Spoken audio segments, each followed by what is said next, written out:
me and also on YouTube. So here we go, man. Yeah, let's go for it. Roland, what's up, man? Great to see you and great to meet you or have you today. I know. I'm glad we. When was the last time? I think I saw you guys. Probably Fuse last year, right? It was I can't remember where it was, but I remember just chat with you, and it's got a great feeling about you and how you do business. You gave me some great tips. I just really wanted to learn more about you and kind of figure out what you've been up to. I've been watching you on Facebook. So you guys are finally building a home. Is that right? We are. Yeah. We've. It's funny. We actually have. So I sold my primary residence 5 years ago. So when I met my wife, I told her straight up right when we met. I said, "Hey, my dream is to travel full time. It's just living out of Airbnbs, because when I was a kid, I always wanted to travel, and I started realizing, man, this world's huge. It would take a lifetime to see it all. I mean, there's no way, even if you went on 5 vacations a year, you couldn't see it all. So I was like, all right, well, what if I lived on a nonstop vacation? And so I set up my life and hired CEOs who still run my businesses to this day in Portland, Oregon. And so, we head out, and we've been traveling ever since, living out of Airbnbs. That's incredible. We're all watching in envy, trying to figure out how you do that. Here's the thing. I'll tell you this. It is far more glamorous than it. It's cool. Don't get me wrong. I don't regret it. Right. But there is something that all of us take for granted that you would not know until you lost it, which is this sense of community. It's just it's strange to not belong anywhere. It's just weird. And then you make friends, and then you leave. And then we're 3 months in Costa Rica, and then we make friends, and then we leave. And then we're 3 months in Paris, France. We make friends and we leave. It's just a very, it's not really human. And it starts to wear on you. So you guys can be as jealous as you want, and you guys are welcome to try it. But it eventually got to come to an end. But yeah, we're finally building a house. Man, we bought the lot in October of 21. So it's just slowly chugging along. It looks like quite a house too. Yeah, I didn't hold back. You did not hold back. We're way over budget by a lot. I'm not even going to say the number because it makes me sound like an idiot. But I want what I want, and so I'm building it. It's awesome, man. And that comes from, I was reading a little bit about you, and you were talking about, kind of like help me put the pieces together about you and how you became a coach. Mm-hmm. I think it was, I can't remember what year it was. Sorry, I didn't write this down. But you realized that, you were working hard, trying to get referrals from people. And really you realized that you were like everybody else. Then you made this switch. What was that switch you made? So I saw it, and every single person can resonate with what I'm about to say, because we all have seen this. I was really lucky. I went to my first conference when I was 16 years old. Okay. I had just a weird chain of events. I met some owners, and I was like, wow, this would be really cool to have my own business. And they were like, hey, their national conference is actually going to be up in Seattle. I grew up in Portland. It's actually going to be up in Seattle. This never happens. You should go. Mm-hmm. So I went, and then I ended up going every single year since. So the reason I bring that up is when you're 16 and you don't own a business, and you're at a conference full of a bunch of business owners, they see the conference through the lens of their own needs. Right. For me, I had no needs. I'm a neutral party. I really have no idea what's going on. Yeah, so I saw totally different things. Yeah. And what I saw was something that all of us have seen before, but we've never quite thought about it like I was thinking about it. I noticed these 40 individuals at the conference who were totally different than everybody else. They spoke on stage, a lot of them. They always had a group of people gathered around them, introducing themselves, taking selfies together. And so I noticed these people, and I was like, and they just look happy. They're just happy. But here's the thing that I noticed. Mm-hmm. I would come to find out that they were a lot of the heavy hitters. They had a lot of really successful businesses. Their numbers were just insane. But they were always in the lobby when everyone else was in the sessions taking notes. And so I started thinking, I was like, hold on a second. How come everybody in the lobby who's aspiring to be like them or so sorry, everybody in the room who's aspiring to be like the people out in the lobby, how come they're in there taking notes and they're not? Right. And it just stuck with me. And so to your point, you know, in 2016, when I found myself really back and sucked in with the, you know, hate to say it, but the average folks doing average things, I was like, whoa. This was never the plan. I wanted to be one of them. And so that was when the switch happened. I started to realize there was a difference between the two.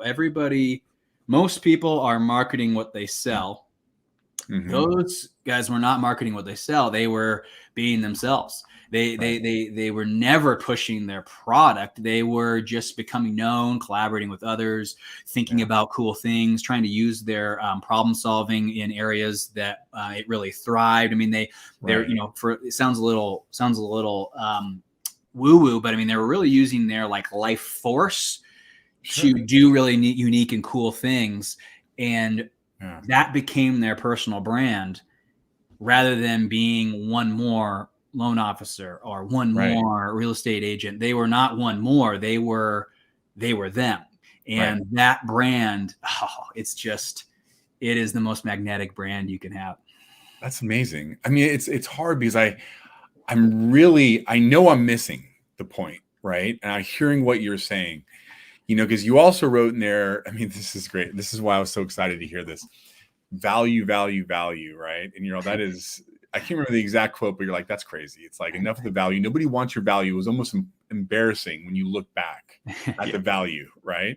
And that's what we're taught as loan officers, is to create value. Help me understand, like, so I'm a loan officer and I'm speaking as if whoever's listening to. So I'm a loan officer. We all have rates. We all have the process. I don't understand the brand because it seems like everybody's a little bit different than you, where they're saying you're not special, get a system, but you're saying you are special. Does that make sense? So here's the reason people have a hard time with what I teach and the way I'm saying it, even though everyone knows I'm right. That's the funny part. It's like, they know I'm right. They'll see my keynote and they'll love they'll be like, yeah, that's spot on. But then there's like this, but he's the only one saying it. So I'm not, you know, so I'm going to go back to the other stuff. Totally. Here's how I'll sum it up for you so you can understand. Please. The word economy comes from the Latin term meaning scarcity. That's what it comes from. So an economy is formed when the people feel a scarcity that they want to resolve. So back in the day, it was basic needs, safety, cleanliness, food, warmth. And so, you didn't want a Rolex. You wanted I wanted a fireplace, right? I mean, like, so that was that time. And then we migrated into the Industrial Revolution where there was no shortage of, you know, we had vaccines. Life's getting pretty good. Now it's luxuries. It's trying to, you know, a can opener. It's, you know, these things are making life easier, right? And so that was what everybody wanted was, I want the car that doesn't break down. I want the home that doesn't break. So then we keep migrating through chasing the scarcity. And this has been going on and on. The connection economy was all about pairing a person with a problem to a business with a solution. Then we went through this really weird economy, which was the last one we were in, which was a status-based economy. So we saw brands really, really matter, and status was just the big thing. Everyone was trying to earn respect.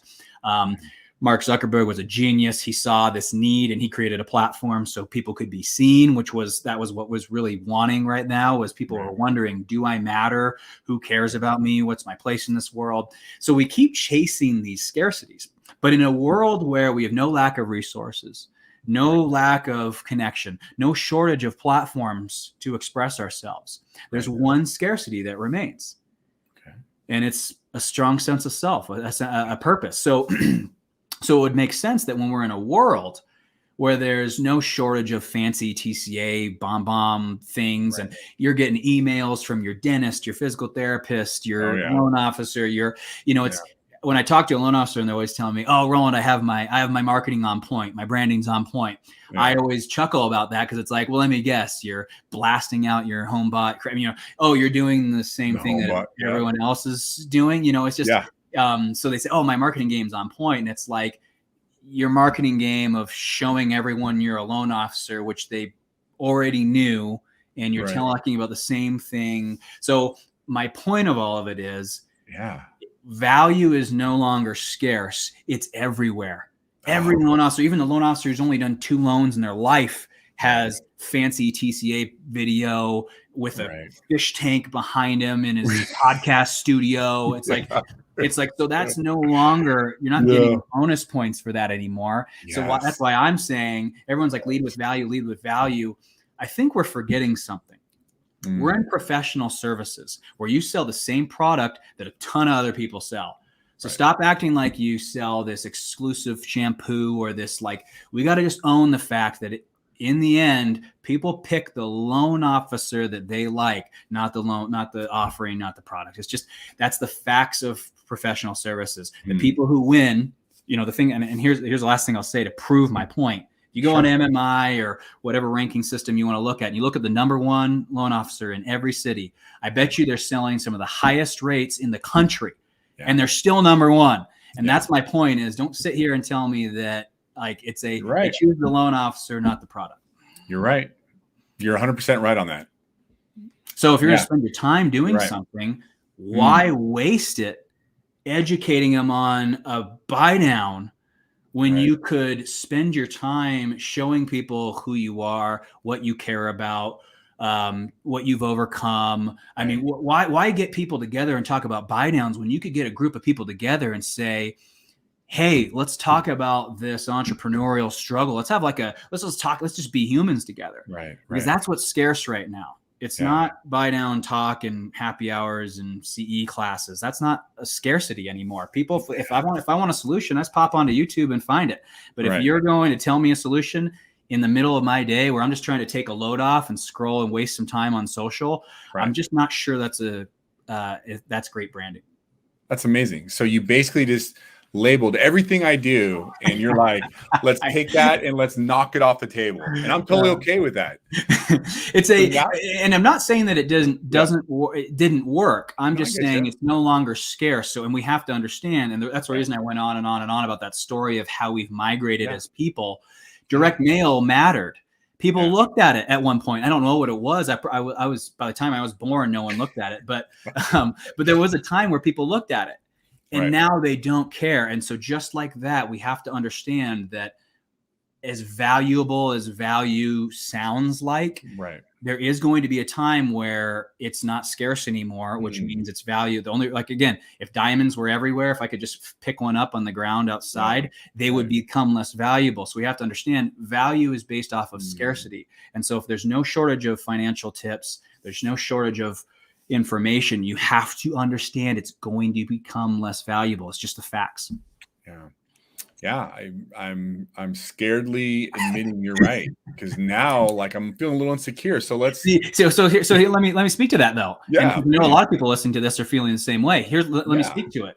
If I was you, because I've met you before and have hung out with you and your wife, if I was you, I would not be scared, because you are, if anything, it's the opposite. You are perfectly positioned with all the work that you get, because I follow you guys. I know what you're up to with the amount of money that you've poured into self-discovery, to self-actualization, to a strong sense of self, a strong sense of direction, to controlling your own life, to living it intentionally. You guys have built what everyone, because what's scarce is everything I just said. So if you have what everyone wants, which is a strong sense of purpose, a strong sense of self, you have the asset that is going to thrive in the purpose economy. So you have nothing to be scared about. I would just say, instead of marketing, here's the best sentence I'm going to say, and this is the truth. Marketing doesn't make any money. If everyone's listening, write that down. Marketing doesn't make any money. Marketing gets eyeballs. And if we're in professional services, we're getting the eyeballs on us. And if they see a loan officer, you're toast. I mean, it's just, you just did all this marketing for no reason. What you need to do is get the eyeballs and then show them somebody that's remarkable, noteworthy, and unusually great. Because if they don't see that, and that's why I said you and your wife are going to be fine, because the two of you, it doesn't take me long looking at the two of you to say they're unique, remarkable, and unusually great. That's awesome. Thank you. Yeah. But like, okay, so now I'm bought in, right? So now I'm thinking to myself, okay, Paul, what's your next move? So what would be a next move? So now I'm feeling you. So now how do you create that brand?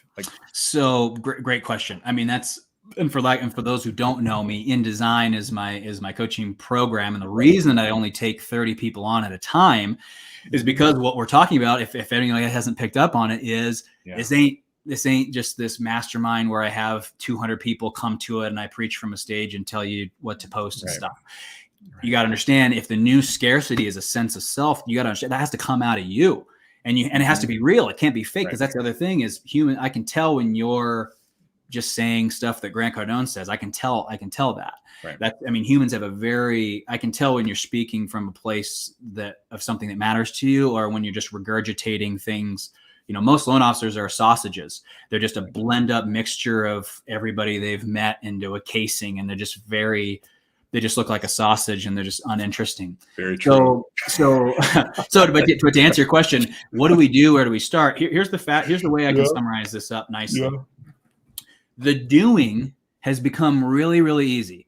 So what I mean by this is, look at this microphone. I'm an idiot. I have no idea about technology or anything. Right. I got online and found a microphone because I didn't want to have to plug it into the wall because of our travel lifestyle. So I had to plug into my thing. And now I have this stupid microphone. I have this silly $19 light thing. I got this camera that I paid absurd amounts of money for because during the time I bought it, there was like shortage because of COVID. Anyways, my point of all of it is, the doings become easy. If an idiot like me can just plug all this crap into my computer, and now I'm like this content creator. And then there's editors on Fiverr, and there's editing that you can do on your own phone for the reels. Yes, they're making the doing really, really, really, really easy. So what once was really difficult is now not. And so my advice is, we need a platform to be seen, to be heard, to express ourselves. Mm-hmm. So build that. It does not take long. So when people come to my coaching program, first thing we do is, okay, build your platform. Where is it? What's it look like? If they have one built, what sucks? What can we change? Right. So let's get that platform, and let's not think about it, because that's the thing that drives me crazy is most loan officers, they obsess about the marketing, the delivery of the brand, but not the brand. It's always the delivery. Oh, I'm going to get a Bonzo. It's always the delivery. The delivery to if I just spend enough money and swipe my card enough to get enough things, that's the delivery of the brand. But we need to focus on the brand, and that's what everyone forgets, is they're just pushing a loan officer. And so finally, when someone sees them, it's just like, you look like everybody else. There's no compelling reason. So that would be my first advice: is get the doing to the point where it's not even a thought. It's like, okay, I post this on Tuesdays. I post this on Thursdays. I post this the following Tuesday. Like, you have a posting cycle that you like. Okay, that gives people an accurate representation of my brand. Then here's the complicated part. And then again, we can talk about it if we want to talk about it. I'm just going to touch on it because it's a whole another discussion, which is cool. You got you built the platform to be seen, to be heard, to express yourself. Then that's where what we do in InDesign is the heart. And that's why we have 3 in-person retreats. And you guys, if you've seen the videos, they're very elaborate, nice retreats. Because we need to do some heavy work. We have to define, I call it InDesign for this reason, because I believe every single person has been designed to solve a very specific problem for a very specific group of people. And the chances of it being in mortgage are low. Now, that doesn't mean that doesn't mean I'm saying stop being a loan officer. I mean, go do whatever that thing is and do loans. Right? Because in the end, you're probably designed to, I don't know what you're designed for, but the chances of it being dishing out loans is low. So it could be, I hate child trafficking. So go do the thing to do stuff to cut down on child trafficking and human trafficking, and still be a loan officer. So now you're known as this individual who's doing in your purpose. Right. And if I'm a realtor and I'm going to refer to somebody, am I going to refer to that loan officer who just sends me 2-day-old cookies from a cookie shipping facility? Or I'm going to go to this guy who I go to his gala 3 times and his fundraiser 3 times a year. And he has these, he's bringing these speakers in to speak about. That's just cool. It's like, wow, I'm so glad he's doing that and leaving his mark on this world. So that's the best way I can describe it is you got to figure out what you've been called to do. Turn that into your brand, and then use your broadcasting platforms to, speak to your expert positioning as a loan officer, but also let's show people who you are as well. Right. So what you're saying is, so if I'm hearing you, so during your retreats, what you do is you really try to get people to see their true purpose in life. And it's probably not loans, and it's okay. Right. Yes. Right. And then so once you find that true purpose, there's a inner fire that kind of sparks is when you're doing what you're supposed to be doing. I mean, you just become a different person. You have different energy and stuff like that. And what you're saying is that kind of creates, you use that as your brand in a sense. And that creates, I hate to say referrals, but I truly think that's what you're saying. Well, in the end, think about it. We're in Right. like, let's go back to what we said. We're in Right. professional services. So Right. the only thing that differentiates you from the next person, from the next person, the next person. Yeah. I know in professional services, we Right. all are like, oh, I'm so different than Mike and I'm so much better than this guy. I Right. know like we all think that, but I'm Right. just telling you right now, as a neutral third party, as somebody who is not a dentist, Right. I don't give it. I have no idea the difference between. He could say all that stuff on his website. I would have no idea if that's a better dentist or not. I just don't care. I don't know. I'm not going to do the research to know. Very few people are. So if we're in professional services, they're choosing you. So are you like, if every single video is about a concession and a buy down and a graph about what's going on with the Fed, and it's just, I know nothing about you at all. And so I'm really, and we all know the saying, right? People choose people they know, like, and trust. Yeah. None of that whole thing you just did allows me to know you or like you. Right.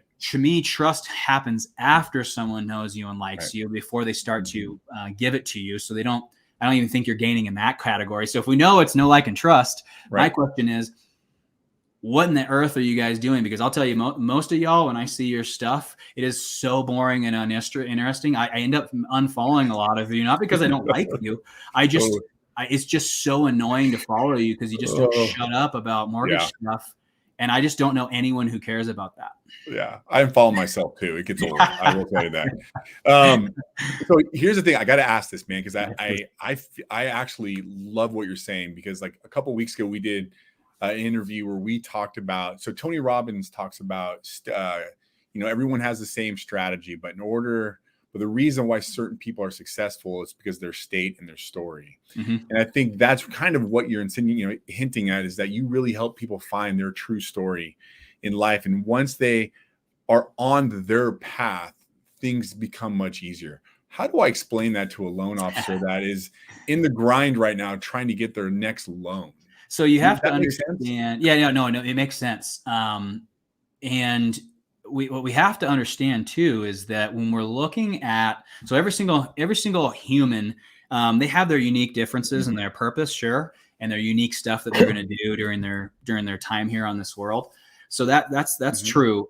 However, we're all the same in a sense that we desire safety first and our physiological needs, right? And then from there, we want to belong. We want to feel connected. We want to feel loved. We want to feel heard, right? And then from there, we seek esteem, right? So we want to be respected. We want to be invited to speak on stage like you did with your sexy new hat that you bought.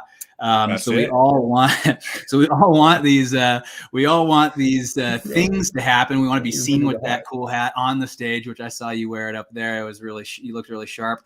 But there's this thing that so we all have these needs. And so what I would say is, as a leader, so if you're leading or recruiting or whatever, you have to acknowledge where their deficits are, because at the top is self-actualization.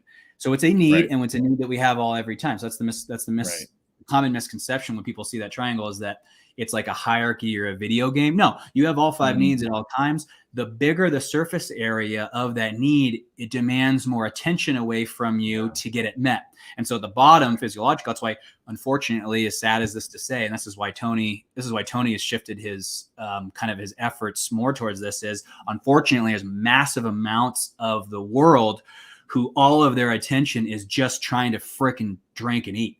And so they don't even worried about safety. They don't even know if they're going to live to tomorrow. Right. And so then if you're lucky enough and you're in a country that solved that, you are right. So it's based off of where your attention goes. So my point is, if you're leading, recruiting, trying to motivate others, trying to get somebody to care about something, that you have to understand where they're struggling. And a lot of people let's say a younger loan officer, a developing loan officer, struggling really with safety, honestly. And so it's pretty low if you look at it. They're not even sure. Like, I don't even know how to do my freaking job. I don't even know how to get a deal. Right. So their attention is just like, okay, hey, I'm only going to care about whatever you're saying if I'm going to get a loan from it. And so you have to meet, as a leader, you have to meet them there and say, okay, so now when I phrase, because I know a lot of you guys are struggling right now with your safety needs, just given the conditions of the way things are right now. Yeah. I can still get my point across from branding and marketing. I just have to acknowledge that right now where your attention is focusing really on safety. It's like, hey, bro, I'm not even worried about my purpose. Like, I need to get a loan. And I understand that. And so I'm going to meet you there with that. But I'm also telling you, we're in an economy now where you're not going to be able to swipe your credit card and get any credit for any of that. So it's just like, I get it where you want to be safe, but the new safety zone is not in that. The new safety zone is being the most impeccable individual in the room. That's how you're going to win the referrals. That's awesome. Hey, we have a question here. And I think it goes back. It says, what about the fact, this goes to the videos that you were talking about. And I don't know who asked this, but they said, what about the fact that people really care about themselves, not you? So they ultimately they do. Ultimately, they do. That's one thing that in my masterminds is one thing that Jeff Walker's he's friends with Tony. Jeff Walker's, his mastermind. And that's one thing that he said, remember, no one cares about you. And this is true-ish in a sense that they don't necessarily care about your agenda. But I disagree with that statement when most people say it. I think they care about you. Here's my proof with this. Every single Disney movie starts with the princess singing about what she wants to become. Every single one. I'm telling you, rewind them all and watch them. The opening scene is the Disney character singing about, hey, one day I'm not going to be treated like this crap anymore. I'm going to become somebody. I'm going to change. I'm going to make this change. People are going to come to me for this. So the reason that the writers do that is the second she tells us about what she wants to become and what she's going to do with her life, we are all bought in. We all care. So I agree with that statement in a sense that your agenda of getting loans and wanting people to do whatever it is that you want to do, I do agree that they don't care about your agenda. I understand that. But when I have an agenda and I want every single loan officer to make money the way that I've learned how to make money, because it's just fun and it's easy and it's fulfilling and it's rewarding. I don't run around preaching that and forcing them to do it. I instead talk about how I'm loving my own life and the lessons that I have learned. And I actually think people care, because when I meet people, I find people are actually really quite interested in me because because the spotlight's not on my agenda. The spotlight, I'm just doing my jam, homie. I'm not doing it to impress nobody. I'm doing it for me. And I think if you focus on you doing you with no other agenda, I actually think people do care. Right. I agree. And I will say this too. I was kind of thinking about this while you were talking. Danielle and I indirectly, it wasn't intentionally, but we did a lot of nonprofit stuff. We support a lot of causes that are really dear to us, like Camp Akaizu. We did a Hunter Marin, and we found a lot of what's what I'm looking for? We found a lot of gifts. I'm looking at it right now. She's at the cross, by doing that. And we posted a lot about that, and not with any intention of getting business, but just an intention of sharing something that we cared about and loved about. And I will say the byproduct of that, we didn't know, was a lot of people were watching. Yes. And they wanted to be connected with us. And I'm certainly not saying that from an ego, like people are calling us, but when you run into them in the streets, they're always like, hey, that's so great what you're doing. And that's not our intention of doing it. But I got to say, when you're doing stuff that you love and it's bringing out the best version of you, people want to be around that. So you bring up a good point. And I think if you've probably heard me talk about this, because I have talked about it a lot in the last 2 months, I believe the new, in every economy, everyone's always looking for something in someone they're going to hire or somewhere they're going to work, whatever. I think because we're in an abundance world where there's just so much of basically everything, I think the new magnifying tool is, what is this individual's intent? So anytime you make a post, anytime you say something, I think we've always wondered this, but I think in a world of abundance now, and trust is at an all-time low because everybody owns a private jet somehow. It's true. Just no one trusts anyone anymore because you can't. I mean, you just can't. It's like they all have Ferraris, they all have Rolexes, they all have private jets. Apparently, everyone's like the richest person in the world. Yeah. So trust is at an all-time low. So now I think people now they look at a new lens. They say, what is this individual's intent? Why did they post this? Why did they say this? Why did they do that? And because of that, I think, we're smart people. We can really pick up on the intent of things. Is this person flexing and posturing, or are they actually just sharing this because it's important? I mean, there are things that I own and do that I do not post because I don't want to be someone who I don't want to contribute to, hey, you need to own these things so you could be cool and happy or whatever. So there are things that I don't share with the public that are pretty freaking awesome. But I don't show people because I just don't want to, I don't want to teach a young man who is watching me that he needs to buy that to be happy, because that's not the case. So it's to your point and to the question's point, your intent behind it, as long as it's coming from a really pure place. No one, I don't think anyone's mad at me for building this absurdly awesome house.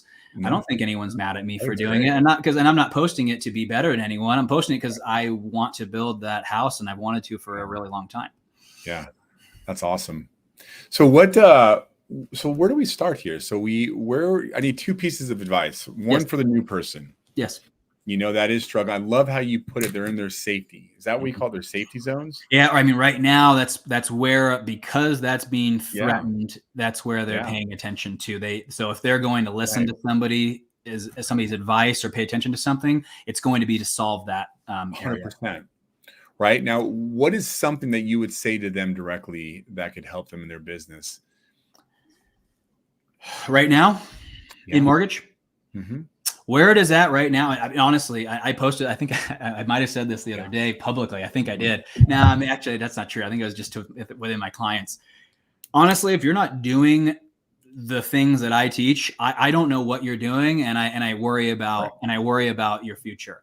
And it's really not difficult. My advice would be put a pause on marketing. And I'm not talking about a long time, maybe just a day or two, but just kind of stop for a second, clear your mind. Don't make any calls. Because remember, all marketing does is get eyeballs. It doesn't make any money. It gets eyeballs. And then the person you are is going to dictate how successful those marketing attempts are going to be. That's how it works. So my advice for somebody just starting out or restarting would be stop for a second, craft the person that you want to brand, then broadcast it. Right. So think about it. Marketing is just getting eyeballs on your personal brand. So that's what I'm saying. Start first with, okay, let's craft the brand in a way that I want it to look, that makes an impact. Then we start finding ways to get eyeballs on it and get it seen. That's what I would say. So like, I'm the brand. Is that where you're like, so I have to unfortunately in mortgage, you're the brand. Yes. Yeah. That's tough. So what I need to do is think about like what I want people to see of me, right? What do I want to portray out there? What are the things I want to say? So question for you. I did this video the other day. I was so sick and tired of doing videos. I just said, I don't even care. I'm just going to sell my soul because I needed to laugh. And it really isn't my brand. It's not it actually is who I am, but it's not really what I want to be. I don't know how to explain that. I don't even remember where I was going with that, but I guess what you're saying is that I need to sit down and really figure out every video I do. What do I want people to see about me? Giving Paul, education Paul, right? Is that what you're referring to? Yeah, it's Jeff, one of the things that he said at our last mastermind was every single thing you post and do either enhances your status or harms your status. Right. Okay. And, because in our businesses, it's really, there's not a whole lot, in coaching and mortgage. I mean, really your business is nothing. I know it sounds really hard to hear, but in the truth of the matter is the business is you, your thoughts, your personality, that's really the business is that whole thing. And so it would make sense that there is a pretty big, what you do, what you post, what you say actually has a pretty big impact because it sends a message saying, I am this.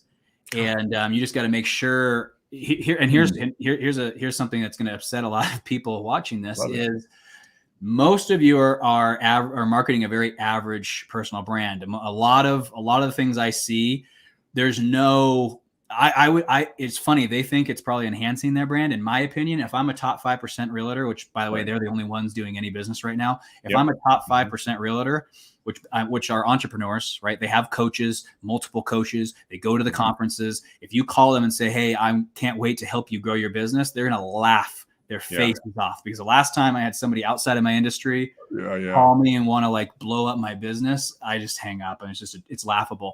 So don't take that advice. I know a lot of coaches are telling you to do that. Please don't. Not in the top 5% realtors. Call the poor ones. They'll say yes all time. A top 5% realtor, they have a coach who they're paying massive amount of money to help them. They don't want a loan officer to do that. So it's when I see these videos, to me, I think it harms your brand because you just look like you just look like one of those. Right. And back in the day, it wasn't harmful because there wasn't a lot of content. Now, when every loan officer is posting videos, it's like, oh yeah, you're one more LO who does that. So again, I'm starting to wonder, is it really helping you? Is it helping you locally? I'm not sure. Right. That's a tough one though. That's tough though, is you don't really know, because as you said, you think it is, but it's not. I mean, I guess that's something. Here's what I would say to that. Does that make sense? Here's what I would say to that is put your if you consider yourself a top 5%er, put yourself in your shoes. Right. What do you like? Who do you refer to? Like, I'm sorry, but I don't refer to the guy who cold calls me. You're dead to me if you do that. Do not wait. Like, I don't like, that is just something you don't do to me. I'm like, I will switch to a new provider if you do that, to call it check in. It's just, don't call an entrepreneur and check in on him. If you think about yourself, if you're a top 5%er, what would you want to have happen? What would you consider valuable to the point where you would send that referral? And the fact of the matter is nothing to do with you sending me an email about a buy down strategy. It just, that is not, I'm probably going to flag it as spam and try to unsubscribe. And a lot of you guys do this to me, and there's no unsubscribe button, which is illegal and so annoying. Think about it. This is what you're doing. This is what you're doing. So that's why a lot of people are struggling. It's like, is it valuable? I'm like, I don't know. To me, use your brain, put yourself in a top 5%er's seat, and look at how you look. You look desperate. You look, I don't know. To me, I don't follow the, I've always marketed to the top 5%. I just like doing that. It's so much more lucrative when you land them. They're nice. I don't need to send them anything. They would actually prefer to not hear from me. I just need to do my job really, really well and go golf from time to time. And it's a very pleasant place. And I'm just saying, I'm friends with them, and they make fun of people who do a lot of this stuff. And I know it sounds harsh, but just use your brain to think about the top 5%. And because I think a lot of loan officers are struggling right now, because the bottom 95% were responding to a lot of that stuff, and they have no deals right now. And so all of a sudden it's like, oh, my cold calling stopped working. It's like, well, you know why? Because this person doesn't want to be cold called, and they certainly don't want to come to your free webinar, and they certainly don't want to have you grow their business and bug their database. I mean, these are just things that top 5% are not interested in. I agree. One of the emails I've been getting a lot is, hey, Paul, I'm just going to move this up your email chain. That drives me nuts, because I know it's fake. You know what I mean? It drives me nuts. So, I don't know, what would you do how would you attack a 5% realtor? What would your strategy be? Simple. I mean, because think about it. What's valuable to a top 5%er? I mean, and all of you could probably say this and say the right answer. Well, that's not true. You'd say a bunch of wrong answers. And then after I told you they're wrong, you would say, yeah, that's stupid. I know it's wrong. I mean, think about it. What do they consider valuable? God, I'm scared now after what you just said. It's going to be stupid. Communication. I think they think that communication. So let me rephrase it and give you another chance to answer.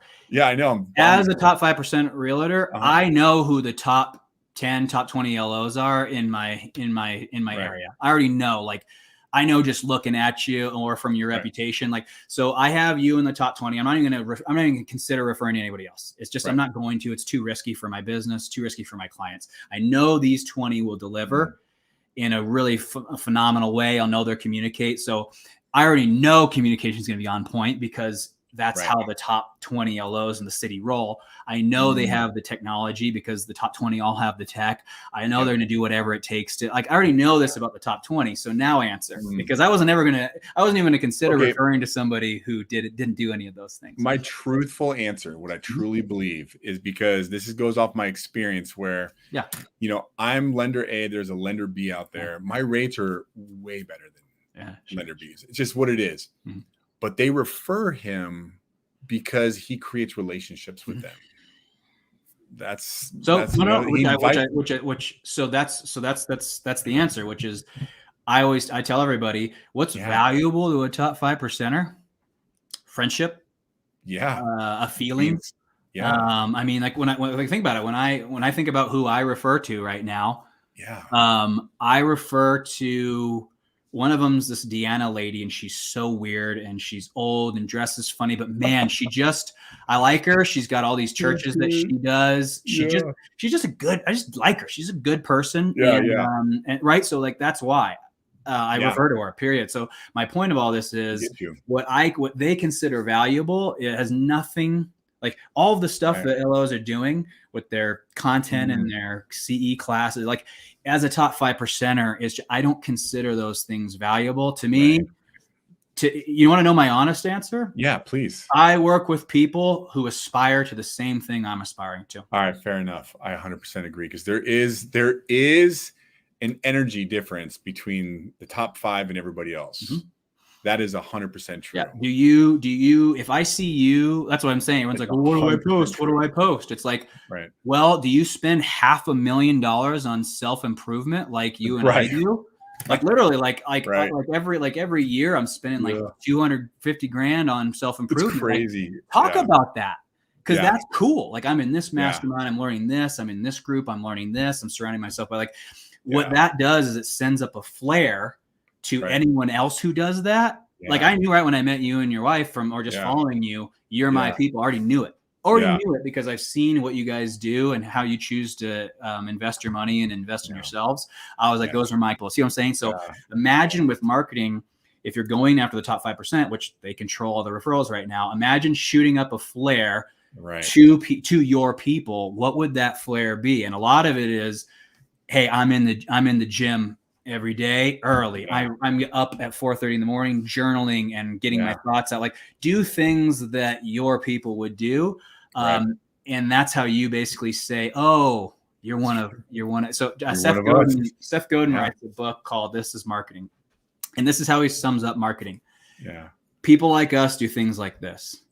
Yeah. And, you know, the shortest example of this to explain this would be when Mercedes does a commercial. They don't say, oh, we have such great gas mileage and our warranties are so great and our cars never break. They don't say any of that. It is a muted commercial of a guy going to the dealership. He gets a bow. He pulls up. It's this gorgeous house. Guy's a lawyer. He's got all his awards on. His sexy wife comes out. She sees the $120,000 Mercedes. She kisses him and says, oh my gosh, you're the best. You're the best husband ever.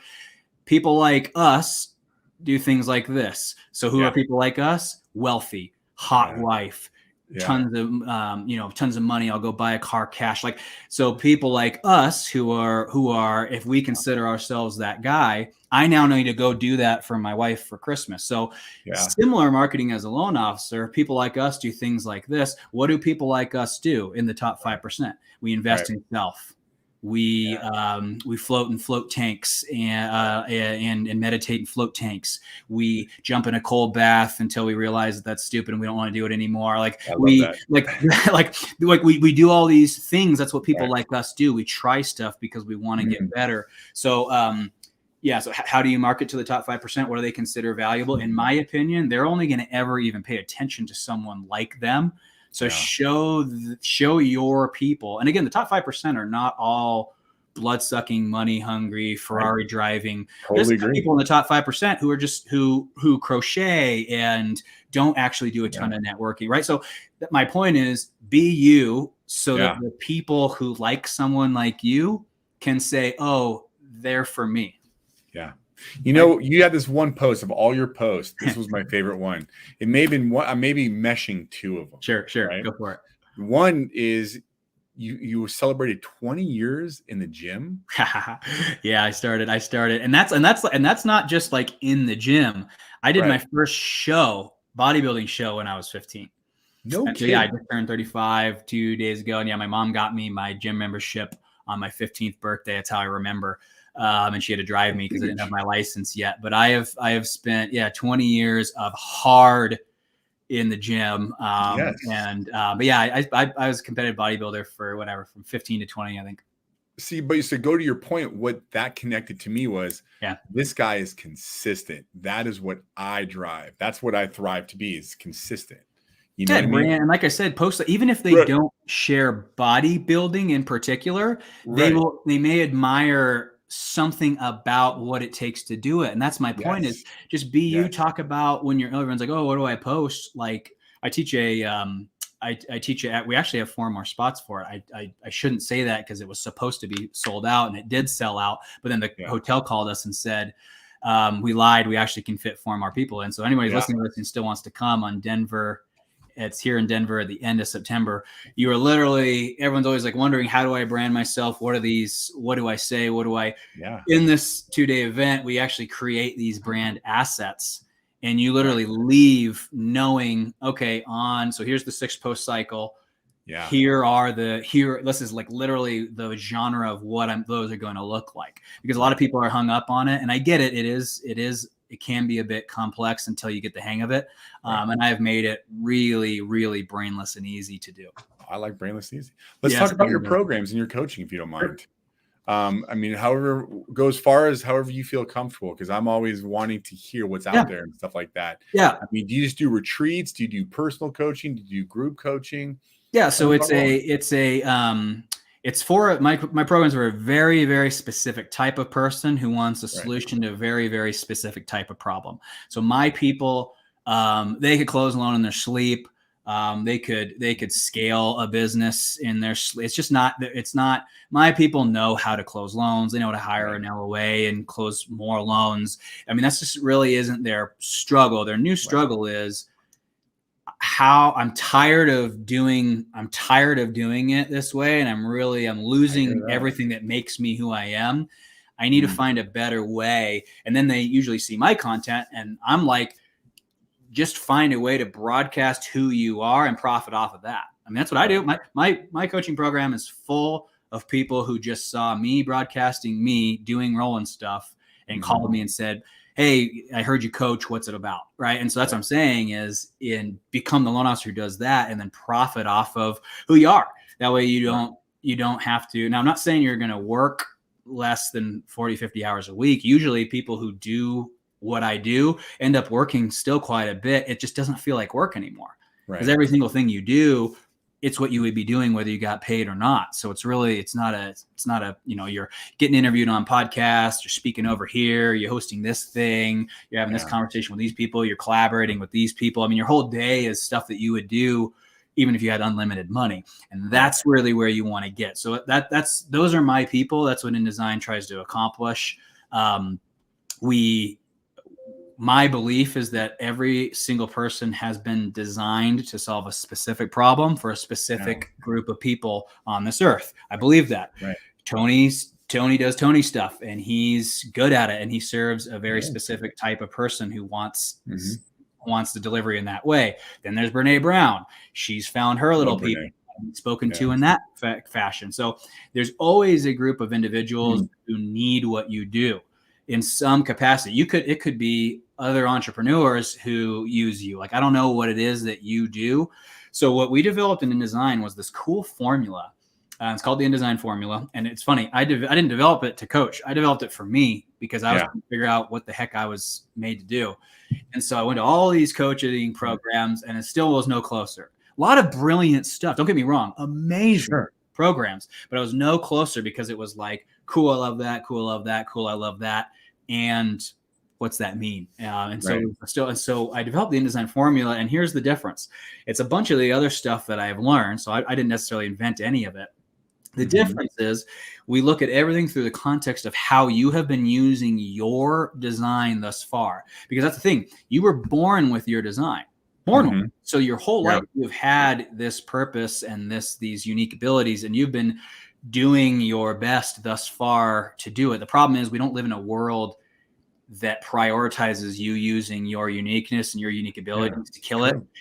We don't. We live in a place that really wants you to shut up, make money, buy a home, buy a second home, buy German vehicles, save for your 401k, and then position your kids to do the same thing. So we don't live in a society that promotes you actually finding what that is and then bringing that into the world. It's not been a focus. So that's what InDesign is. I mean, a lot of my clients always tell me, Roland, we got to find a way to get this into the high schools. I'm like, I know. It's just I've tried, and the school system, they just have no interest in it. They're like, why would we teach that? And I'm like, because it's the only thing that matters. So how do we do it in terms of delivery? We have 3 in-person events, which are really that's where all the magic happens. And they're small events. Like I said, if you guys want to see videos of them, it's on my site. But they're small, intimate, awesome events. Our next one's coming up in Nashville in the fall. We have dates for Cancun for the fall in January. And then I think we're coming back to a really cool venue out here after that. So we have the 3 in-person events. Then we do coaching in between. And then here's the cool part. So rather than just having coaching, which is awesome, and I'm a great coach, so that's fine. But here's the 2 things I did to arm my program the best. I have these 3 tracks that are running all the time, and those are more of like a group call, so everybody can come to those. Those we arm you with. We arm you with strategies. We arm you with the 3 tracks. One's how to become known, one's the person behind the personal brand, and the other third one is, am I basically moving as fast as I possibly can? So those are the 3 tracks. And so I'm arming you with a bunch of stuff so that when you're getting coached, you're armed with all this awesomeness. So you are constantly using that awesomeness and applying it to your business. And then the third one is I have this cool video app where we send video messages stored on the cloud back and forth to each other. And so basically you're being coached really 24/7, 7 days a week. Is it the most profitable program for me? Is it extremely difficult for me? Yeah. But in the same time, this was my dream. This was what I had when I was them. And so it's what I decided to do. And I love it. That's awesome. How do people find out more information about that? Easiest thing to do is reach out to me. I mean, it's a very difficult, because it's so individual. Very difficult thing to say, oh, you're going to get 10 more referral partners and you're going to get this strategy for Facebook. I mean, my top producers still don't use social. Right. And they're 200 million. They're one of them's at 130 million still in this market.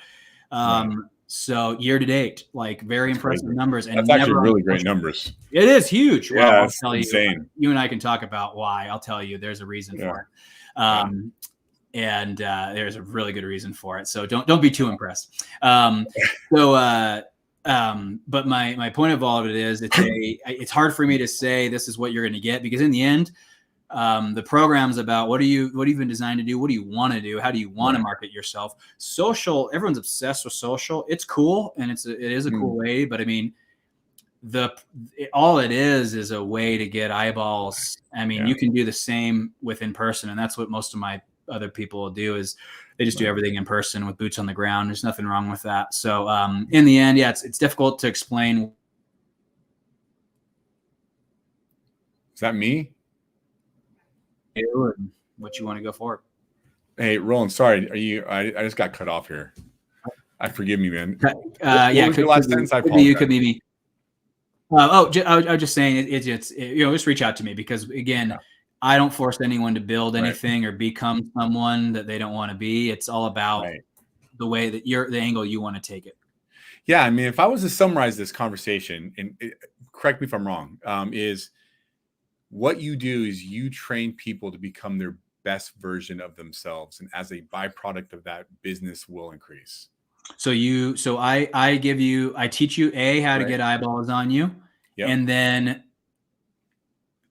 instead of creating a personal brand, create the person that you want to brand. That's why I love this. That's why I love Yes. this economy. It's the first economy ever where literally the way you crush it is by becoming an absolute savage, that the person that you always like wanted to be. And then like you become that person, and all of a sudden you just like become like the person that everyone wants to be around, refer to. Like it's, you know, when everyone hears it and they struggle because they're like, oh, it can't be that easy, or it doesn't work that way. I'm like, use your brain. Who do you admire?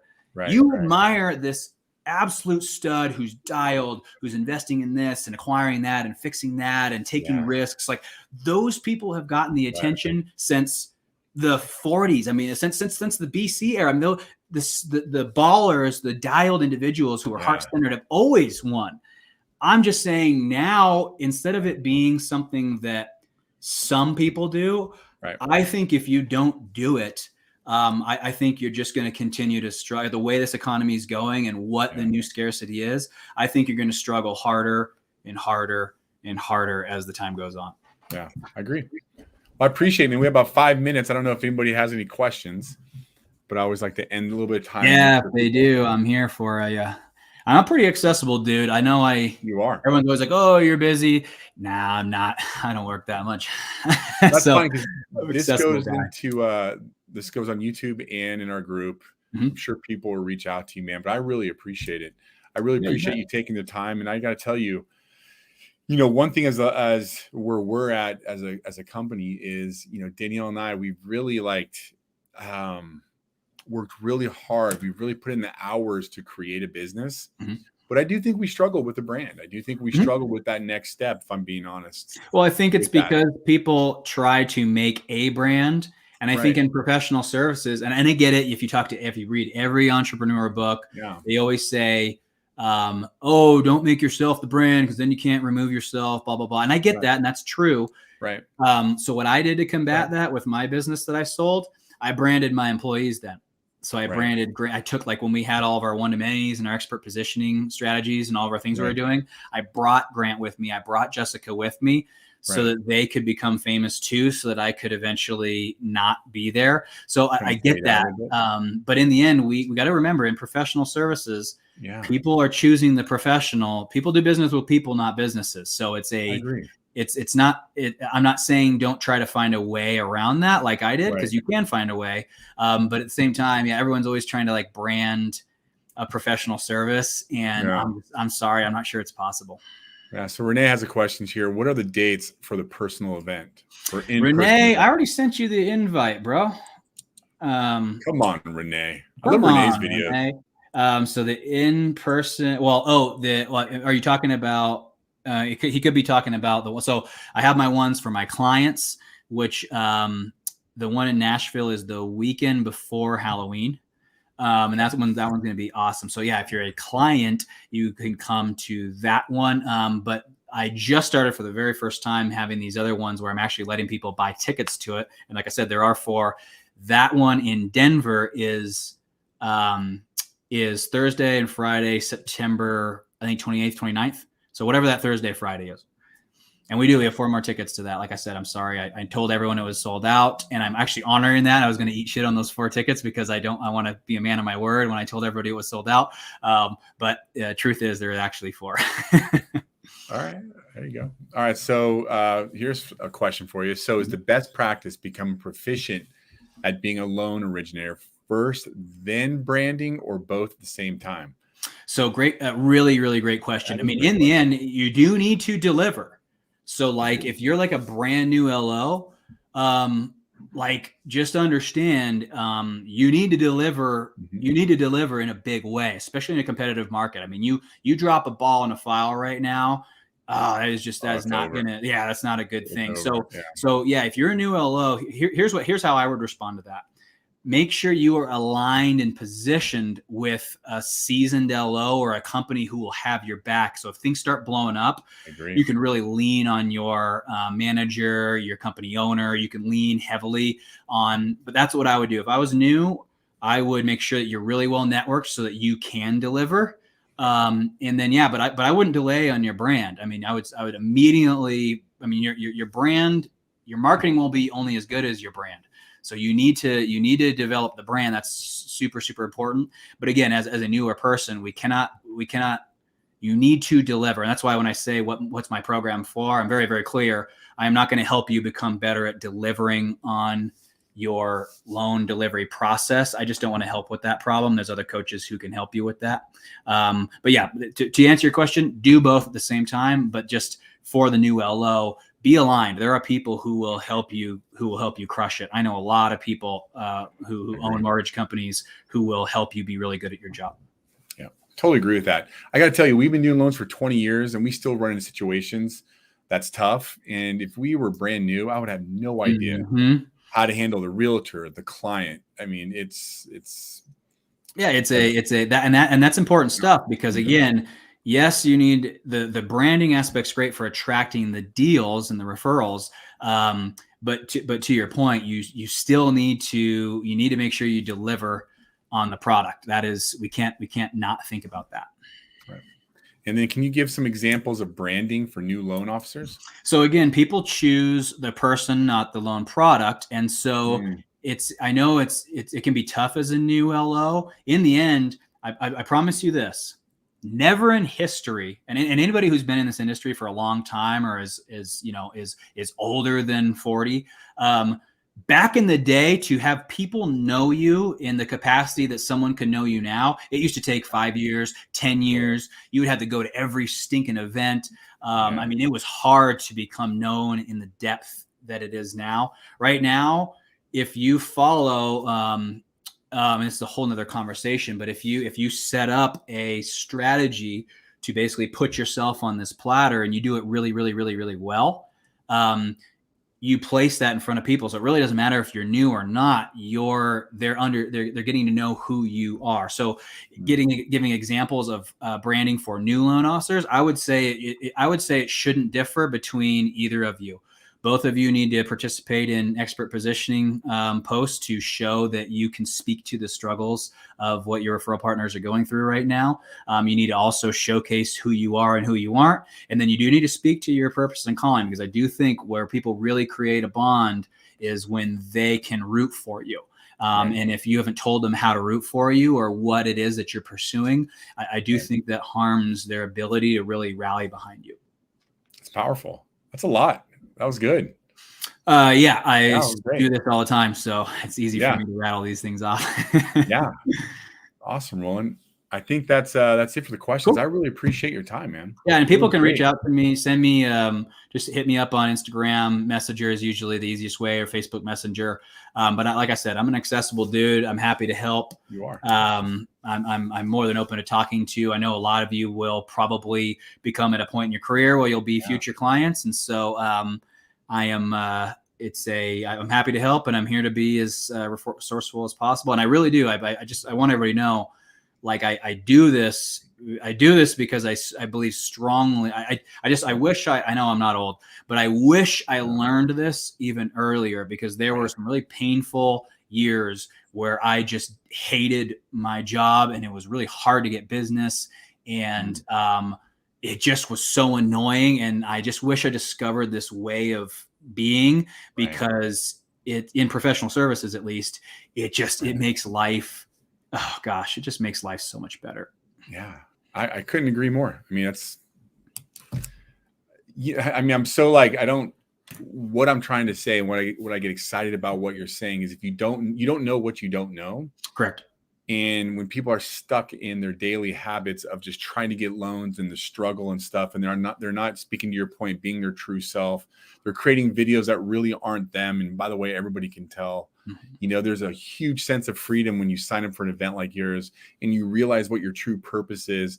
And, at first, I'm just going to say, at first I was scared to spend any kind of money on personal growth. I'm just going to be real with you. And if it wasn't for Danielle, who signed up for me on something, when I found out how much it was, I didn't speak to her for probably 2 days, because I was like, how could you do this?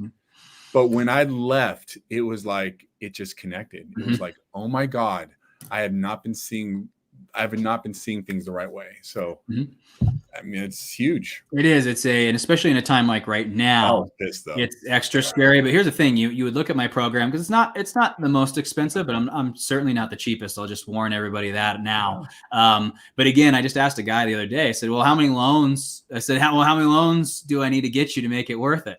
And he was like, "Oh, like 1.8 a month." I was like, "Bro, like we're going to get a lot more than that. Like I wouldn't worry, that's like if, and that's how everybody starts to need to think about it." And here's one last thing I'll leave for all the loan officers out there is, yes, up to 80% of the LOs are going to leave the industry, which a lot of you are like, woohoo, that's great. And that is great, because for those of you who are taking this seriously and are hanging around and want to make this your long-term gig in your career, that is good news. It's always nice when 80% of people are leaving, but here's the thing: they're not leaving by February of 24. They're leaving now. And so if you guys are like, whoa, I can't wait for February 24 when 80% are gone. No, 10 are leaving every day right now. And if you are not in that top of those realtors who are now like, uh-oh, my loan officer's gone, who do I use? You're not going to get picked. So like you don't start in February, you start today. You start branding and digging your heels in today so that you acquire because they're going to be acquired up to February, not in February, just so everybody understands. So as this exodus is happening of loan officers, you need to be doing the stuff now to get the market share. Otherwise, I don't know if it's going to go to you, honestly. It could go to somebody else. Well, that should fire everybody up right there. Yeah, I hope so. There it is. Well, awesome, man. I'm going to end the stream, but don't go anywhere. I want to say something to you. Cool, please. But I really appreciate you, Roland. And then in the group, I'll put all your contact information. Yeah, please. Yep.